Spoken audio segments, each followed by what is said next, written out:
या ठिकाणी आपण पर्यावरणपूरक पद्धतीने होळी साजरी केलेली आहे, गुलालाची उधळण केलेली आहे आणि पाण्याचं अपव्यय टाळावं यासाठी फूल आणि गुलांनी तुम्ही पर्यावरणपूरक पद्धतीने होळी मनवलेली आहे. काय सांगणार? या जालन्यातल्या होळीला एक वेगळी परंपरा आहे. निजाम कालापासून 1889 पासून हत्ती दिसायला या नावाने ही होळी साजरी केली जाते.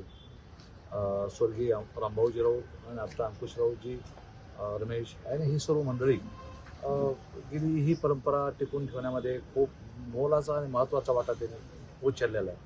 खरं तर या होळी उत्सवाने एक वेगळी संदेश समाजाला, गावाला, सर्वाला दिलेला आहे. फक्त पाणी वगैरे, रंग वगैरे काही न करता विविध रंगाचे फुलं आणि फुलाची उधळण आणि गुलालाचा थोडा टिक्का अशा पद्धतीने एक आदर्शवत होळी उत्सव रंगपंचमी या ठिकाणी साजरी केल्या जात आहे. मला असं वाटतं की याचा आदर्श सर्व समाजाने घेतला पाहिजे आणि अत्यंत चांगल्या वातावरणामध्ये या ठिकाणी माननीय अंकुशजी राऊत यांच्या नेतृत्वामध्ये ही होळी या ठिकाणी साजरी केली जाते.